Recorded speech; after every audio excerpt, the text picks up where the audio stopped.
Ladies and gentlemen, we are back for the second edition, episode 2 of the EKN Debrief podcast. Rob Haddon alongside David Cole.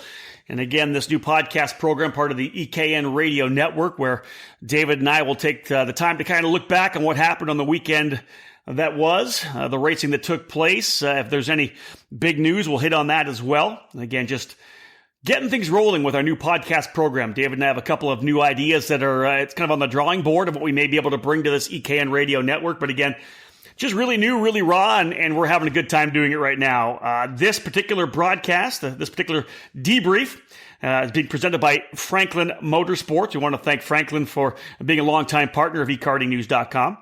Franklin Motorsports is a leader in the karting industry with over 50 years of combined karting experience.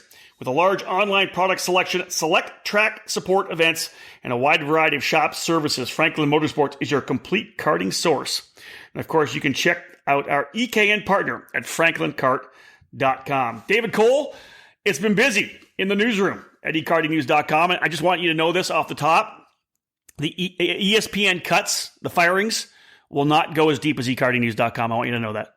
Well, that's good because there's not a lot of people to fire. Not many left. Can you believe that? Let's talk sports off the top of this deal. You know, I know you're a big sports guy.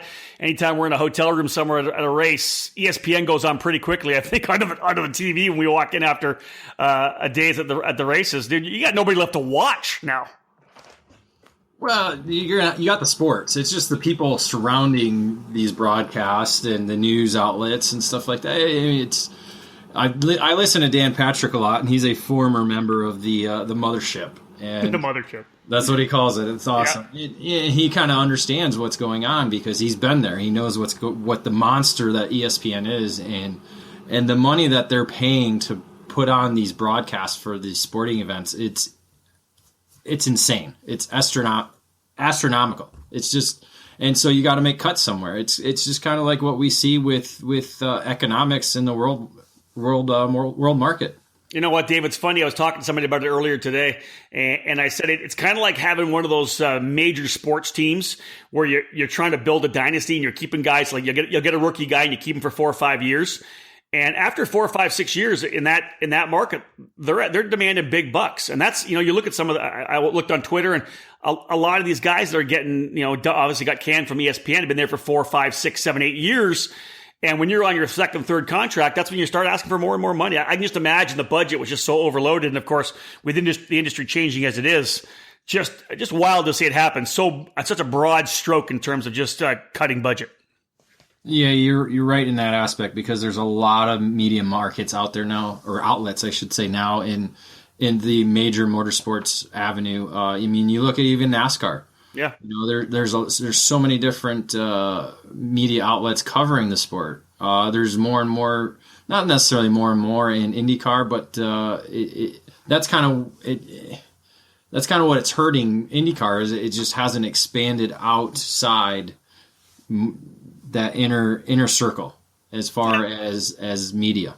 Yeah, and I think the funny thing about it, when it comes to media right now, it's so easy for people to put a podcast on, and there's lots of educated people out there that are knocking podcasts out, or they've got a website or a blog where they're providing commentary on the sport, and it's just changing. I think it's just changing, and of course, we're excited to do our own podcast now, brand new, and we're ready to rock on that, and kind of develop a bunch of new shows that it'll be part of the EKN Radio Network. And of course, David, it's just you and I right now, and our budget's holding tight. I think we'll be able to put food on the table for at least the foreseeable future. Well, thanks for informing me that because I got to start hitting LinkedIn or something, No, you're good, David. You're good. Don't worry about it. LinkedIn. You're good. Hey, obviously, at the top of the debrief here, we'll give a shout out to everyone who is tuning in. We had, I think, over 125 people tune into the first podcast, which I thought was good, considering the fact that we really didn't promote it that much out of the box. We just kind of threw it up on social media and said, have a listen. And I'm hoping they'll be back and it'll be something regular that they do. Before we get into some of the weekend racing, David, and look at the numbers and what we saw at the F Series at Route 66, some big news, of course, coming through this week. Huge, actually. The Rock Cup guys are working hard, and I guess in the shadow of, or at least in the last couple of days after what happened with Rotax and Max Speed, with the Rotax, of course, taking a big hit. we see that the Challenge of the America is going to bring in the Rock Cup next year. So it'll be a new engine. It'll be a new sound. It'll be just a new, a new atmosphere to us. Not maybe not a new atmosphere, but it's new technology, new material for the Challenge of the Americas and Andy Seisman next year. Yeah, I don't think you're going to get a different atmosphere. I think it's still going to be the same type of program that Andy's been putting on for the last 10 years. That is the Challenge. It's basically just a kind of new look to that atmosphere in different colors. There's not going to be the red Rotax banners put up. That's going to be the Rock colors put out, and that's one thing that the Rock program has been able to do is really dress up their events. So I think that's one thing that we're going to see. They're going to have, looking at the release that they sent out, they're going to have a lot more support engine wise for the teams that are taking part in the event, and there's a lot of incentives too to run the Challenge in the Americas now. Well, one of the things we saw in there was the fact that there will be Rock Cup International Finals tickets as well, I believe for 2018, for next year, obviously with the Winter Series getting done. And I had a chance to be the announcer for a couple of years of that Rock Cup International Final at South Garda. And great event. Those guys know how to put on an event. There's no doubt about it. Vortex and OTK, they put a first-class show on. And there's only 4 classes. It's not jam-packed full of categories, lots of downtime. It's more of a relaxed atmosphere. I really enjoyed going to the Rock Cup International Final and hope to do it again soon. And David, I think you'd love being able to go over there as well. The racing is spectacular. So, it's a big move. I think numero uno, it's just a big move. It's bold. It's a little risky just because, obviously Rock doesn't have that national penetration that some other categories have had in the past. But again, as you said, and I corrected myself because I was wrong, the atmosphere is not going to change. Andy Seisman and his crew put on a great event. The atmosphere is always fun, and I think you're going to see that again in 2018. Yeah, we're going to have more from Andy's point of view with an exclusive interview that we're doing. We're writing it up right now. Him and Mia are going back and forth right now with some question and answers. And we're going to get a first taste of it this summer when they have an event on the West Coast, Rock in the West Coast. And so we're going to talk to him more about that in our interview and kind of get just the early stages of that event. What is it going to be like? What's it going to do for Rock? And even there, they're going to possibly hand out some tickets to this year's Rock Cup International Final. So that'll be interesting to see what entails there. So again, that's fresh from the news desk. And David Cole, of course, the managing editor of ekartingnews.com. David, let's jump into the debrief. Let's have a look back. Let's rewind to the weekend. The F-Series back at it. Of course, they got things kicked off in a big way at GoPro. 176 entries, up about 15 entries from 2016. Of course, all these numbers coming from the online results pages. 176 entries. They go to New Jersey Motorsports Park, and not surprising, a bit of a drop down to 144. But and you and I talked about it before. I'm not real surprised. They were up a little bit from last year when they ran the race at Englishtown. A lot of guys like to go early to GoPro to get a feel for that track and kind of get dialed in there as well. But the bottom line is F-Series, another good weekend, 144 entries. They got challenged by rain. But again, guys having a good time. And again, like the challenge, everything we hear about the F-Series is there's a great atmosphere there as well. Yeah, and I think their program being a 2-day program really helps the regional and even local guys to come up and do it. We see that at the Pro Kart Challenge out on the West Coast doing a 2-day format. And they're getting record numbers over the last couple of years. Texas Pro Kart Challenge has moved to the 2-day format as well this year. They've only had the 2 events so far, so it's kind of early to tell what they do. But you look at the results through the F-Series, and it's a lot of names that we're not too familiar with on the national scene. So it's a lot of regional guys, local guys that just want to come up and do some racing. David, you look at some of the different areas. Of course, like you said, Texas Pro Kart Challenge, the California Series on the West Coast, Pacific Northwest. You've got the ICAF Region 6 and Mike Rollison's Can-Am Karting Challenge. You go into Florida. You look at USPKS and Route 66. Route 66 being kind of their regional, USPKS being kind of a regional national deal. And for me, I'm really happy to see a series forming and really starting to grow roots and getting supported in the Northeast. That's something I think that was really important, and I think that the F-Series has really brought that to that region of the country. Yeah, they've been able to tap into a market and provide a great program for these racers that want to do it. There's been other regional programs in the area, and it just didn't seem to catch on like this has. Marco puts a lot of effort and time and money into this program, and I think it's really paying off with the numbers that he's receiving and the overall positive feedback that you get from the racers who race it. Let's have a look at some of the results, some of the winners of the F-Series this particular past weekend. Josh Lane again going in there, the Wild Thing, putting on a show in the shifter Honda class in the KZ category as well. And that's kind of one of the things, David, the F-Series is kind of known for, right? They've been that series in the country that really has still embraced the KZ program. And they've got a bunch of guys that come out each and every race to battle it out in the KZ. Well, the shifter part of their program is coming from the Northeast Shifter Kart Series that was actually developed and created through the EKN forums. It was just guys that wanted to get together and go racing.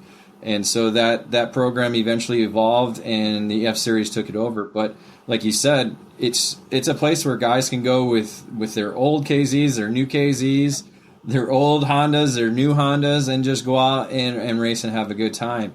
And the other thing that separates the F-Series, too, is for their tag divisions, instead of doing a qualifying pre-final final or just a couple of heat races in a final, they do three races to help determine the overall points total for the day. So that's where we get the three different winners and three different races for each class. And then at the end of the day, they kind of put the points together from the three races, and that's your overall winner. They don't have those points available, so we weren't able to kind of go through that, but we kind of have an idea of the drivers who were able to conquer that New Jersey Motorsports Park track in the wet. Yeah, we're trying to, of course, work together with the guys at F-Series, Marco and his crew, to make sure we can get some results coming towards us here. And that's one of the things, of course, we'll be doing here with the debrief, and that's connecting with the organization, so they're going to be able to get us information real quickly. Because we of course, we're recording this on Thursday, ideally getting it up later today or into Friday, and our goal is to try to get this thing done a little earlier in the weekend so that you can come back after a weekend, have a podcast to listen to on the way to work. David, let's move from F-Series to Route 66. They were able to get things fired up, and although down a little bit from 2016, that series, of course, opening up at Newcastle this past weekend, still so strong, 156 entries each day for Route 66. Yeah, Mark Coates has put a lot of time and effort. Just kind of what you see with Andy in the Challenge of the Americas. I believe the Route 66 is in its 16th season now, and it's had to go up against other regional programs in the Midwest area, and basically the Route 66 is the program that local drivers, regional drivers, and you see a lot of national drivers take part in this program. In the Yamaha classes and in the tag categories as well. Yeah, you look at some of the winners here, David. I know you fired me over some sheets and see Brandon Lemke back at it again. He tops Alexander Kardashian and Dakota Pesek in the RLV Yamaha Senior class. In Merlin Racing Kart's IAME X30, Armin Kavkusik with the win over Mick Gabriel. And again, just look at some of the other categories that they run, which is good to see. The Yamaha Junior, James Lynch won there. I just love seeing the fact that these are the regional classes that are running in that region of the country, and we've talked about this so many times, David, you and I, ad nauseum, that you can't have a regional series unless you're running the classes that run in your region. You need to draw from the local clubs to make your regional series successful. Well, that's exactly it. And what's funny about the Route 66, their biggest class is the Yamaha Senior category. I think almost all the events last year had over 30 drivers. This weekend they had 31.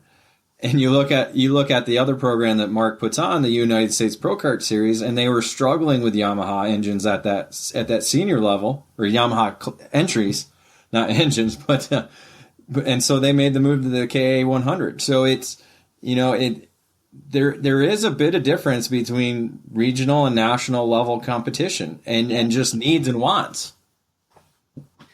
Yeah, I know that about it. I just like looking at these results and seeing, and you said, seeing lots of drivers, especially in the Yamaha category.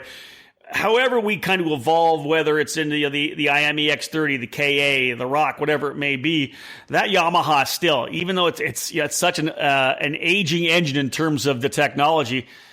We talk about a two-cycle karting engine. It's an air pump, and the Yamaha just works so darn good. There's no doubt about it.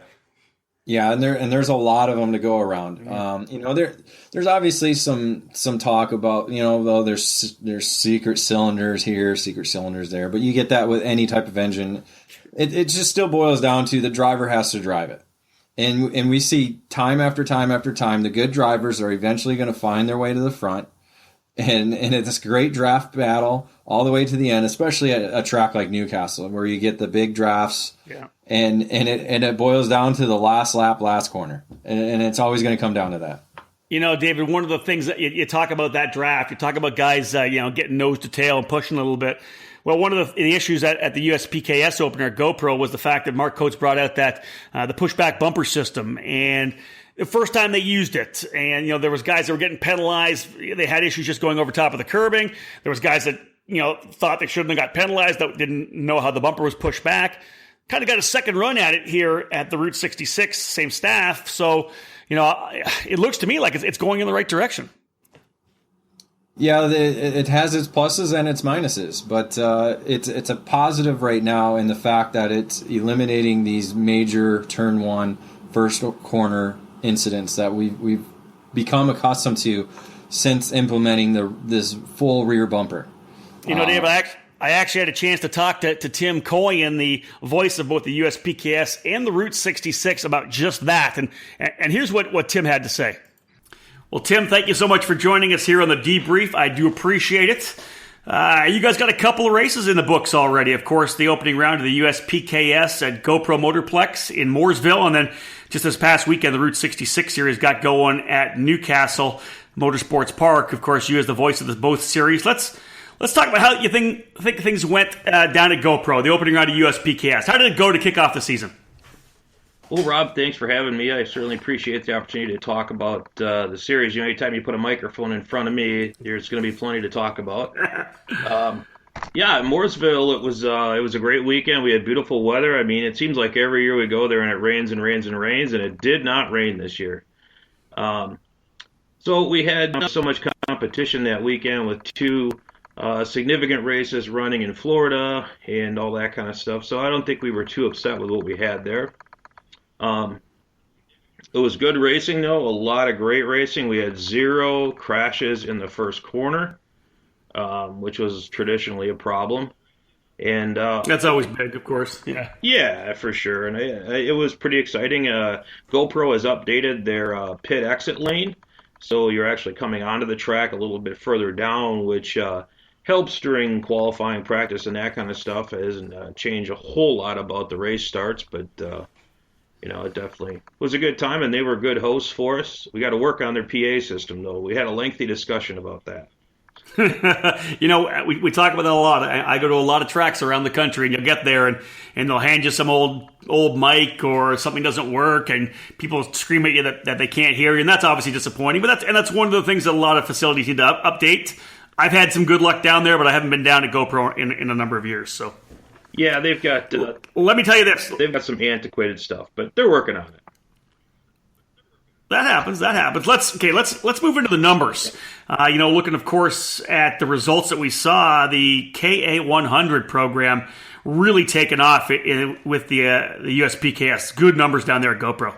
Yeah, the KA100 was, in my opinion, there's nobody who watches more races than me, at these events, and it was without a doubt the best racing. There's no question the level of skill and experience in that field varied from Alex Bertignolli, who is, the reigning SCUSA Junior champion, and probably the most underrated driver from 2016, all the way down to some guys who've been retired from racing for years, and knowing everything in between. So it was great racing, and very exciting and very even engines. That was the big topic of the weekend. That and their reliability. Yeah. And I think that was obviously a big topic of discussion. People wanted to see how this engine was going to roll out, and of course see how many guys would jump on board. And of course the feedback itself was pretty solid, which was big. Obviously, Tim, one of the major talking points was going to be, we knew it going in and we knew it coming out, that it was going to be the pushback bumper. Obviously, Mark Coates made the decision to do this. He was the first guy essentially in the country to drop the hammer and say, I'm doing it. And you knew you were going to get some fallout because it was going to penalize some people, and those guys were going to, of course, bitch about the penalty. Now, it's obviously a work in progress. You were there, you were on site, and of course, you also interacted with some of the guys that were on Facebook and on social media, complaining about it and potentially discussing what can be done. What are your thoughts first on the track side, how it went throughout the weekend? You already said that it helped the first corner. You didn't have as many wrecks in the opening corners of the races. Overall, what were your thoughts on how it affected the weekend first? Overall, I think there was two things I took away from it that were very important. One of them is overall the racing, in my opinion, was not sacrificed at all. There were some concerns that we were going to be scaring the drivers into not racing each other as hard, and in fact, it was really just the opposite. Now, instead of moving somebody out of the way with their nose cone, they had to work harder to go in and get alongside them under braking situations. And it actually changed the dynamic of the way people drove. And we saw it again last weekend at Newcastle, but we'll get to that. But it definitely was, the racing was still very good. And then the second thing, that the complaints, that there was really just a few people that were very vocal. But I can tell you that after 2 events now running that bumper, the number of people who are loving it has grown, exponentially. We continue to get positive feedback that don't go back, we needed this in the worst way. And a lot of those people were people who were finding themselves sitting in the infield in the past. And, we're getting fed up with kart racing. Yeah, you're right, and I'm not surprised that it took a couple of weekends for people to get used to it. Obviously, we heard some issues about some people just maybe the bumper pushing back because they were going over top of a curb or whatever they were getting into, halfway back on either side. Of course, that's the work in progress side of it. Did you have as much of that at Route 66 as maybe the complaints you had at USPKS? No, and definitely not. We had more racers at Route 66, but we actually had less, per racer penalties. And part of it was we reduced the penalty. Initially, it was 10 seconds, no matter what happened. The Newcastle event, we reduced it to 5 seconds per side because we surveyed the ones that were coming in, pushed in, and most of them were just in one corner. So we decided to go to just 5 per side, which is what a lot of them in Europe do. But then in addition to that, we also said in the final, if you want, do you think that you were, you guys spun out in front of you had nowhere to go, that kind of stuff, you could present GoPro evidence, and if that was the case, they would revert. And they did actually revert a number of penalties because people produced evidence. There were still people who barked about it a little bit that, just they didn't feel like it was worth their time to produce evidence, but those were people that were probably in the back anyway. So, I understand. I personally like that. I like the fact that if the GoPro video, whatever videos people are using are becoming more commonplace, I like the fact that we can potentially use that. But the only way I like using it, the video, and I expect you probably agree, is in that kind of a protest time. I don't want guys running up and saying, here's my GoPro, this guy took me out, or whatever it may be. I like the fact that, hey, you know what? When it comes to the bumpers, you can use that GoPro. I think that's fantastic. And I'm glad to hear that it had a positive effect on a lot of people because, again, it's just proof that the system works, and when it does work, and it works when the bumper pushes back when you're in contact that wasn't your fault, you can do the video. I like that. I think that's a great step forward. Yeah, it was definitely something that really, when we sat down and we looked at it, we just said, this makes sense. And what our biggest fear was that we were going to have to review 100 GoPro videos in a day, and it just didn't end up being the case, partly because we said, we're not going to accept protests on the bumper in the heat races. We're only going to accept them in the final events. And we just kind of had to draw the line there. And at least that's, Tim, that's what it was for this weekend. And, we'll be continuing to evaluate the situation. Again, work in progress, as we said. And you said it from the very beginning. There's going to be less protests because there's simply going to be less contact. As people realize, hey, I can't hammer this guy anymore, or I can't do the bump and run on this guy, or I can't push at the start. there's going to be less bumpers pushed back. There's just going to be less protests. You know what I mean? You said it from the very beginning. From USPKS to Route 66, there was better racing, and the next time both of these series get going, the racing will be better again. Absolutely. And one thing that I was really surprised is how much pushing you could still do in a straight line and not dislodge the bumper. Everybody was worried. Everybody was worried that it was going to kill the drafting at Newcastle and all that kind of stuff, and it did nothing of the kind. They still were able to push and not dislodge it. Nice. If that's indeed the case, of course, David Cole and I haven't had a chance to do much testing with it yet, but we will. But that's great. That's really, really good to hear. Let's wrap up. We kind of talked about USPKS already. Let's talk a little bit just about, as we wrap up, the atmosphere at the Route 66. It's been such a great series over the last couple years. I know that this particular weekend was down just a little bit, a couple of entries. I think over 155 each day for entries, which is amazing for a regional program. What, as the announcer, the guy on site, what was your feeling on the atmosphere, the vibe at the track? I thought when my son the first time, it was really just this, teeny tiny regional series that had a real big local kind of following, but it was all based out of Springfield, Illinois, and they didn't go very far to travel. The furthest north they went is Norway and all that kind of stuff. And it's really, it's kept kind of that fun vibe to it, but now the stage is so much bigger. It's a larger series. We had 165 one day, 166 the other day, something like that. But the level of quality in the tech and the officiating is just gone through the roof. I mean, it's nothing compared to what it was back then. And I'm not saying it was bad then. I'm just saying that today's technology requires you to be so much more thorough at that stuff. Yeah, most definitely. Obviously, a great starts to both programs, both USPKS and Route 66. Tim Coyne, thank you so much for joining us. Hey, no problem. Thanks for your time. Well, David, that's great insight from Tim Coyne. Of course, as he said, he watches essentially more races than anybody else out there, and he was very pleased with the pushback bumper.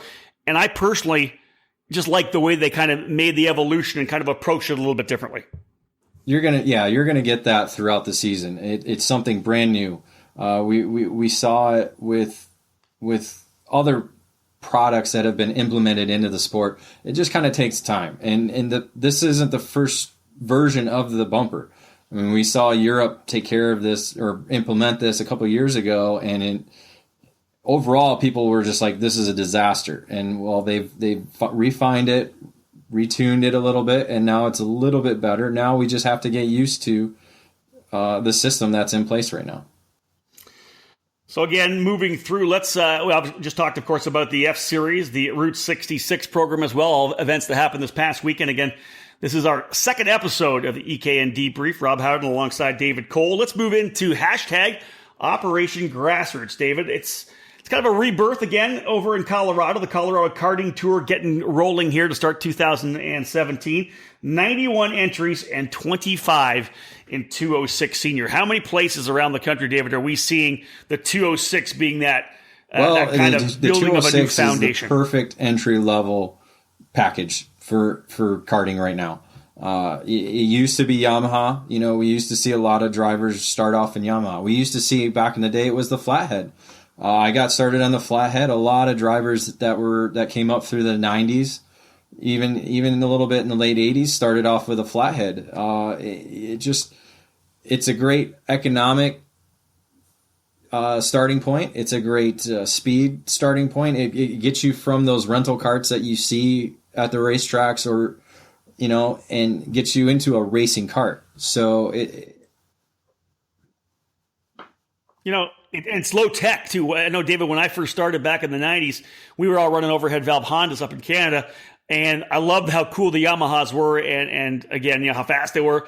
But it was a little daunting jumping into something like Yamaha when all you had to do with a Honda was bolt it on them and pull a ripcord. Similar to what Rotax actually used to be. Rotax was a sealed engine, but you have to take it to a service center. Well, this is a sealed engine at the bottom half, and you can't touch it at all. So, that's at least a great starting point for people that are new to the sport or people that want to just get back in slowly. and not start off at either a 2-cycle Yamaha or even a tag or shifter. It's just a great starting point. One of the things that you and I are so excited about, and of course big partners with Briggs & Stratton, is the Briggs Weekly Racing Series. Finally getting things underway. We're the first quarter of the year kind of in the books, the first 3 months, and they've got their first listing in the senior and junior category. Fill us in on who are the top dogs in Briggs right now here in the U.S. We're only getting a few races that are coming in. I believe there's only been there's some places have had 4 races already counted in. And you gotta love the warm weather states. They have the ability to do that. Where we're struggling here in the northern part of North America.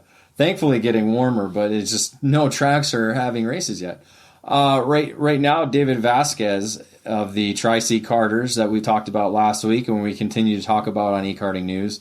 They've had 3 races into the season now, and he's leading the Briggs Weekly Racing Series program right now over the 2 other fellow Tri-C Karters, Mike Smith and Mark Connell.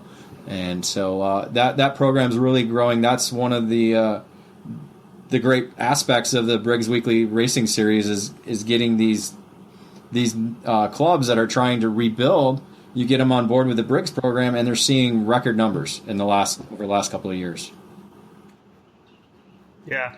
A junior is actually what about the junior category? It's weird, but it's Goodwood up in Ontario. Well, they start so early. They're out there like the driving cold rain out there driving. I see them on Facebook. Well, there's no doubt the Vallejo family up there who owns the Goodwood Kartways. They just want to go racing no matter what. I mean, they're always down at the Florida Winter Tour racing down there. Racing in other warmer countries. I believe I saw Daniel racing in Colombia a couple weeks ago. So they're always if there's no snow on the ground, I'm sure the track's open. That's right. It's probably Marco down there. I think Daniel may have hung the helmet up. Sometimes you get confused on which brother is which.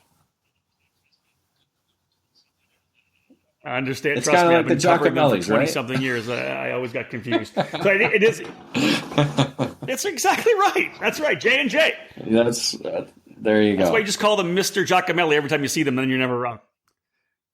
So Liam Ortlieb, actually the leader in the junior category, again, as David said, at Goodwood Kartways, the track just east of Toronto. We'll move from our Operation Grassroots segment right now into the race that you and I are kind of looking forward to. Now, first off, I'm heading to Bermuda tomorrow morning. Scott Barnes has invited me to come down and enjoy some hospitality at the Dockyard Grand Prix in Hamilton, Bermuda. I'm really excited about this. I want to check out this event. I want to check out this Bermuda Karting Club. They seem like a bunch of great guys, and I think it's going to be fun. It'll be an old school street race. I haven't been able to go to Rock Island recently, as do with my duties with the Mazda Road, the Indian IndyCars. So I'm excited to get back to an old-fashioned karting street race and have some fun. I think it'll be good. Now, I was going to say, it looks like it's going to be a lot of fun. I want your input on this. When you're out in the middle of the ocean on an island, I mean, what's better than that? I would almost like to see you race at the regular racetrack they have there at the airport, but street racing, no doubt, is always fun to bring the sport to people. It's a tight little short track, and you're right, bringing the sport right to the people. I like that. Okay, the race I was talking about, of course, Dave, the SuperKarts USA Spring Nationals, the Pro Tour, of course, getting underway back in March at the Winter Nationals at NOLA Motorsports Park. But really kind of full circle for SuperKarts USA is they're going back to where it all started back in 2010. The very first Spring Nationals, I think, had just over or just under 100 drivers in that first race. And I think, I'm pretty sure they're almost at 200 already, and the deadline's not even until Sunday. And, of course, they get walk-ups. You're probably expecting 230 people there because all I know for sure is that I saw the pit map, and it'll be easily the biggest race ever at the kart track at Sonoma because they are spilling out to the parking side of the paddock. They're spilling down into the actual industrial park down there with all the racing shops. That place is going to be just look at what we saw in NOLA, how widespread that paddock it really is. I mean, it's one of the longest paddocks that we have in North America as far as racetracks. But you try and take all of that and condense it down into this little paddock area that they have on the side of Sears Point where the racetrack is in Sonoma. And it's a difficult challenge, and I bet Stan Bernarski from Superkarts USA has been having nightmares over this over the last couple of weeks. I was thinking the same thing. Well, but again, this boils down to the racers respecting this fact. You know, the teams and the racers themselves have to realize, okay, we have only so much space. We got to make do with what we have to do. You know, instead of taking up these big ass spaces for their extra kart stands or their 5,000, you know, their 5 generators and right. Right, you kind of just have to kind of condense that down a little bit. Don't need right now. And so it's just the nature of the beast. It's what we have in Sonoma, but the paddock might be the negative of it, but the positive side is the racetrack itself and the area that we're in. I mean, there's nothing better than Sonoma area, and then the location of the track, looking out on the Sonoma Valley, and the racetrack is truly amazing to drive. And David, it's if you had a checklist thing, it checks off the track, it checks off the area, and it checks off that one important little box on your list. In and out, of course. In about 7 days, it's happening, David. Landing in SFO and driving up to one of our famed in and out stops. I'm not quite sure. Not quite sure if I can wait until after I get over the bridge or not, but we'll see. Again, we'll be live on ekartingnews.com. We're thrilled to have Russell Karting Specialties as our presenting sponsor of the EKN Live trackside broadcast of this year's SCUSA Spring Nationals. Courtney Concepts on board as well as one of our associate sponsors. If any of the other industry members in the sport want to get involved, be part of the broadcast, feel free to contact either David and I, and we'll fill you in. But David, just going to be a big race, and I don't care what the engine is. If there's a lot of people out racing and having a good time and burning through consumables, well, that's why we're here, it's right? Good for the sport. Fun. I mean, that's what the sport boils down to. I mean, politics aside, we're just here to have a good time, and that's what it boils down to. That's what the racers want. So, folks, here's a quick preview of the Spring Nationals. That's in about a week and a half time. Let's move now into the racing calendar brought to you this week by Cambrian Go-Karts. David, April 29th, 30th, this weekend. I've already said that I'm going to be rolling into Bermuda for the Dockyard Grand Prix, but we mentioned some Yamaha and some big fields we've already seen in Route 66. They got a really cool event going on at Norway this weekend Yamaha as well. Shootout. Tell us more about that. Taking place at Concept Haulers Motor Speedway, just outside the Chicago area. And obviously those that have been in the sport a long time know Norway is one of those difficult racing tracks to race on. It's a challenging track. But the track manager there, Chad Clay, is very excited about promoting the track again and putting it back on the map nationwide. And he's getting a bunch of these Yamaha racers to come out, have a good time in another 2-day event. Come over Friday for some practice, and then Saturday join the club program to have a little money race. And they're getting about almost 30 drivers right now. A couple of names we know: Tony Jump, Dakota Pesic, Patrick Olson, who's taking a break from his laydown racing to go back to sprint racing, and a couple of Rock Island veterans, Michael Dittmer, Mike Walsh, a couple of young guns that are trying to move up from junior to senior. So it's just another what karting is about. Get together, have some fun, and maybe win a little money on the side as well. And we've seen this so many times in the sport, have we not? Where it's that little grassroots kind of club effort where people say, hey, we're going to do this deal. And one guy jumps on and another guy jumps on. And all of a sudden, this little kind of grassroots thing gets momentum and more people go. And all of a sudden, you got a great race that's really good for the sport. And I'm excited to hear more than 30. And hopefully with some of the promotion we're giving them here on the debrief, that they may push to 40 entries. The weekend after that, here on the racing calendar, again brought to you by Cambrian Go-Karts, May 5, 6, 7, as I already said. David and I will have an EKN live show from the SCUSA Spring Nationals. But further east, in fact, way further east, over to South Bend, the 206 Cup. will be rolling things up, getting their first run of the year. David, that's been another just a great Briggs 206 program, kind of, this I'll say the Midwest, but essentially the Great Lakes area. After a couple of years of promoting one series, they're actually splitting into two divisions. They're having a Central and I believe North is what they're calling it. Kind of like taking a split between the Indiana-Illinois border, kind of splitting up the region. And South Bend's the first race of the Central program, and then we see a couple weeks later they head up into Wisconsin for the North program. So it's a new era for that program. Let's blow through the calendar a little bit. May 13th, 14th, 15th. Really only one race on the docket that we see here right now. The Championship Enduro Series will kick off their season at Gateway Motorplex. And David, we've got an interview that we're working on with Dave Larson from CES. So EKN readers, stay tuned for that. Be on the lookout for a one-on-one interview with Dave Larson. The big weekend, of course, May 21-22. There is racing all over the country on this particular weekend. David will be down at Pit Race in Wampum, Pennsylvania, May 19 to 21, an EKN live broadcast of the WK Manufacturers Cup Series. Of course, Xander Clemens on the mic with us there.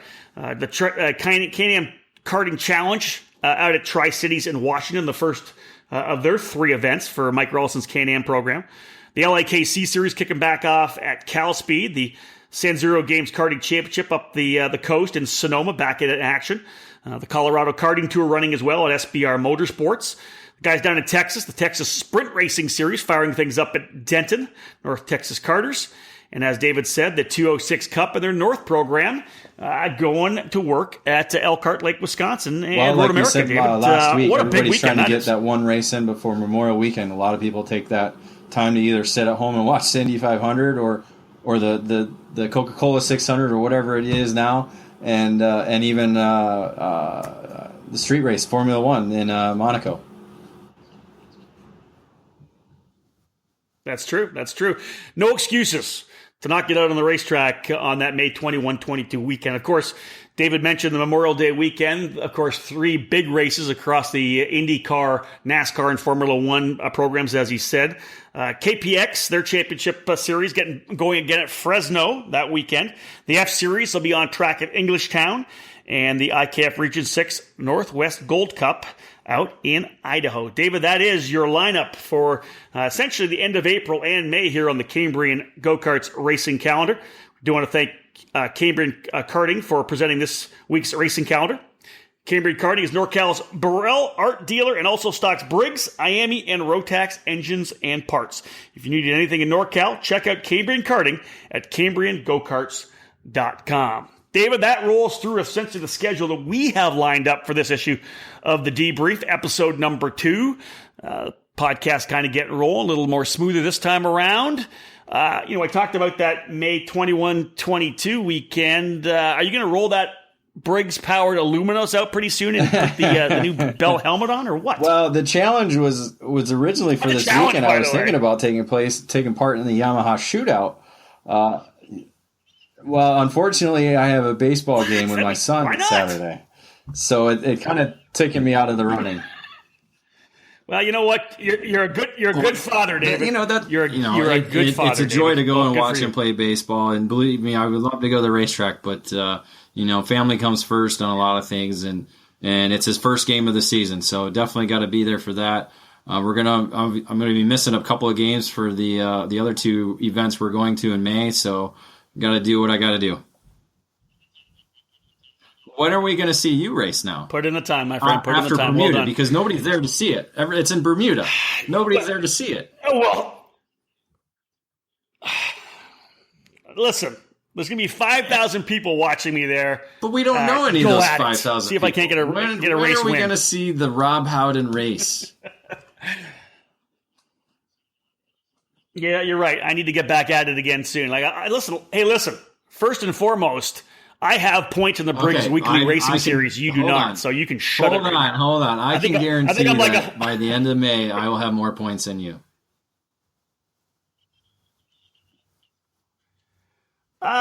Well, you know what? That's a good possibility because I can't go back to Tri-C. If I'm going to race somewhere up here, it'll be Goodwood or something like that. And can't go back to Tri-C because you only get one track, right? With the Briggs Weekly Racing Center. That's why I was saying Memorial Weekend I might be able to do a little racing, so we'll see.